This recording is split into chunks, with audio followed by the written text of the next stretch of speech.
আমি জানি বক্তব্য দেওয়ার পরে মসজিদ থেকে বের হওয়ার পরে হয়তো আমার কলার ধরা হতে পারে, এই সমস্ত বাস্তবতা মাথায় বসায় এই কথা ওপেন ভাবে বলতেছি। ফ্যামিলি কার্ড নামে নারীকে ঘর থেকে বের করানোর এক নব্য ষড়যন্ত্র চলতেছে। একটা দাবি, এই দাবি আমি যতদিন আছি ততদিন বলে যাব, ইসলামী দল আর ইসলাম দুইটা এক না। ইসলামী দল আর ইসলাম এক না।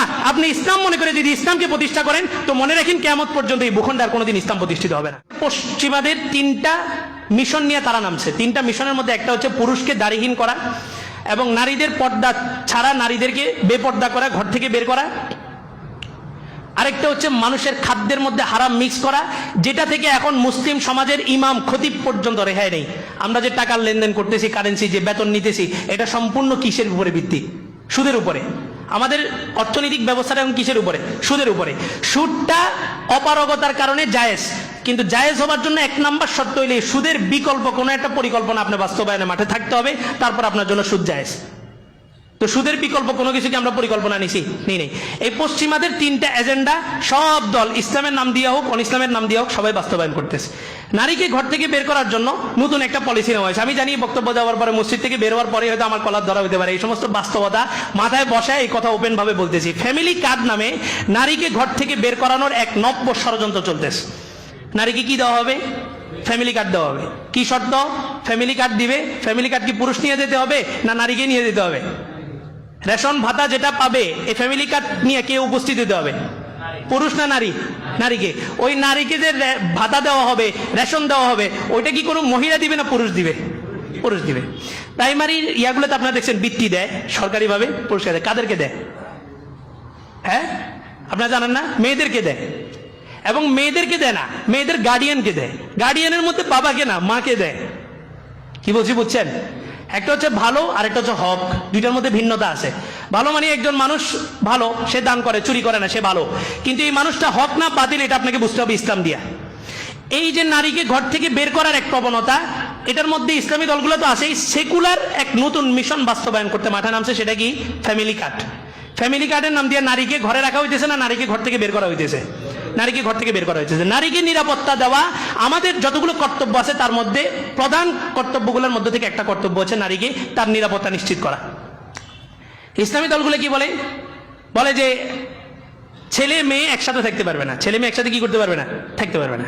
তো এখন ছেলেরা আলাদা হও, ছেলেরা সবাই আলাদা হও। আমি এখন কাকে সময় দিব? আপনার কথা বলেন না, আপনারা ভয় করেন নাকি? কিছু হইলে আমার হবে, আপনারা তো টেনশন করেন কা? ছেলেরা সবাই কি হও? আলাদা হও। আমি এখন কাদেরকে সময় দিব? আমার মেয়ে বন্ধুদেরকে। ইসলামী দল বলে নারী, আমরা যদি ক্ষমতায় আসি কি করব জানো? আমরা ক্ষমতায় আসলে নারীর 8 ঘন্টা কাজকে 4 ঘন্টা করে দিব। এবার সবাই বলে বাহ বাহ, ইসলাম তো কত সুন্দর। অথচ ইসলাম বলে যে ইসলামী খেলাফত প্রতিষ্ঠা হবে, প্রত্যেকটা পুরুষ এই পরিমাণ ইনকাম করা তার উপরে ফরজে আইন, যেই পরিমাণ ইনকাম করলে তার বউ তার ঘরের মধ্যে থেকে নিরাপদে থাকে, বাহিরে বের করার প্রয়োজন হবে না। ইসলামী হুকুমত বলে এটা। আর এখন ইসলামী দল ওনারা কি বলতেছেন? আমরা ক্ষমতায় আসলে কি করব? 8 ঘন্টার জায়গায় কয় ঘন্টা দিব? 4 ঘন্টা। তো 4 ঘন্টা কি নারী ঘরে না বাইরে? বাইরে। বলে যে আমরা ক্ষমতায় আসলে নারী কি হবে? নারী মসজিদে আসবে। নারী মসজিদে আসবে, নারী এখন ওয়াজ মাহফিলও যায়। আগে ওয়াজ মাহফিলে যেত, এখন আরেকটু আপডেট হয়েছে, এখন ওয়াজও করে। নারী বক্তা আছে, আপনারা মনে জানেন না? নারী বক্তা আছে, নারী এখন ওয়াজ করে। কেন? ওই যে আমার মতো হুজুর আছে ফতুয়া দিবে, বলে যে আল্লাহর রসুল, আমরা মানি কাকে? রসুলকে। আমরা মানি কি কে? ইসলামকে। আমাদের নেতাকে? রসুল মুহাম্মদ সাল্লাল্লাহু আলাইহি ওয়াসাল্লাম। আমাদের সংবিধান কি? কোরআন হাদিস। তো বলে যে ঠিক আছে, তোমরা যেহেতু রাসূলকেই মানো, তো এবার আমার বক্তব্য শোনাও। বক্তব্য হইল রাসূল তার জীবনে কখনো কোনোদিন কোনো নারীকে বেপর্দা আসছে আর রাসূল তার পর্দার ব্যাপারে বলছেন, অথবা বলছেন বোন তুমি পর্দা ছাড়া কেন আসছো? তুমি বাসায় চলে যাও, তুমি বাসায় যা পর্দা করে আসো। এটা কোনোদিন রাসূল বলেন নাই। এমন এক গাঁজাখুরি বক্তব্য ইতিহাসের 1400 বছরের মধ্যে আর কেউ দেয়নি। নামাজ কি? ফরজ। আগে কি ফরজ ছিল? ফরজ ছিল। মদ কি? হারাম। মদ কি? ঈসা আলাইহিস সালামের যুগ থেকে মদটা কি ছিল? হালাল ছিল। আল্লাহ রসুলের যুগে এসে মাদানী জীবনে যাওয়ার পরে মদ কি হয়েছে? হারাম হয়েছে।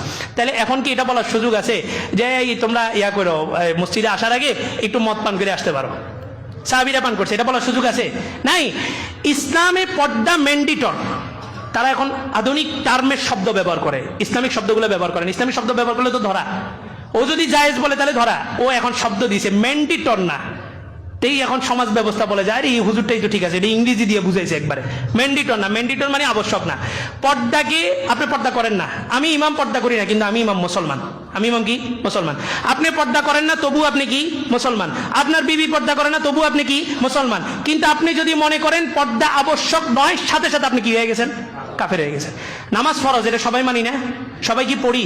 তাহলে কি আমরা কাফের হয়ে গেছি? হই নাই। বিভিন্ন ব্যস্ততার কারণে শয়তানের ধোকায় পড়ে যেভাবে হোক আমরা নামাজ কাজা করি, তাহলে কি আমরা কাফের হয়ে গেছি? হই নাই। কিন্তু কোনো মানুষ যদি এই বিশ্বাস লালন করে নামাজ পড়া লাগবে না, তার ঈমান আছে না গেছে? গেছে। এবার দেখেন বক্তব্য কি কাজে, রাসূল কখন এটা বলেন। অথচ এটা পর্দার হিজাবের আয়াত ফরজ হওয়ার আগের কথা, রাসূলের দরবারে সবাই আসছে। আর রাসূলের বিধান কি আমাদের সাথে ফিট হবে? রাসূল পুরো উম্মতের সর্দার, পুরো উম্মতের জন্য তিনি নবী। তিনি যে কারো ঘরে যাবেন তার সাথে আবার পর্দা কিসের? রাসূল 9 বিয়ে করছে, আপনি চাইলে কি 9 বিয়ে করতে পারবেন নাকি? রাসূল চাঁদকে দ্বিখণ্ডিত করছে, আপনি চাইলে কি তার চাঁদকে দ্বিখণ্ডিত করতে পারবেন নাকি? তাহলে রাসূলের বিষয় উম্মতের উপরে আসবে না। আর এই কথা যদি বাস্তবতা মাইনাও নি, রাসূলের জীবদ্দশায় রাসূলের কাছে মহিলারা আসছেন, তবে এটা হচ্ছে পর্দার আয়াত নাজিল হওয়ার আগে। পর্দা ফরজ হওয়ার পরে কোন নারী মুখ খোলা রেখা রাসূলের কাছে মসজিদে নববীতে আসছে, ইতিহাসের 1400 বছরের মধ্যে কেউ বলতে পারেনি, কেউ দেখাইতে পারবে না।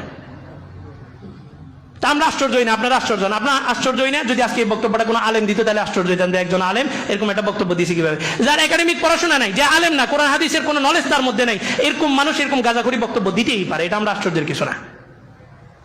এই জন্য আমার একটা দাবি, এই দাবি আমি যতদিন আছি ততদিন বলে যাব, ইসলামী দল আর ইসলাম দুইটা এক না। ইসলামী দল আর ইসলাম এক না। আপনি ইসলাম মনে করে যদি ইসলামকে প্রতিষ্ঠা করেন, তো মনে রাখেন কিয়ামত পর্যন্ত এই ভূখণ্ডে আর কোনোদিন ইসলাম প্রতিষ্ঠিত হবে না। ইসলাম কি 5 বছরের জন্য চান না আজীবনের জন্য চান? এই টার্মে, এই পদ্ধতি যদি ইসলাম হুকুমতে যায়, কয় বছরের জন্য? 5 বছরের জন্য।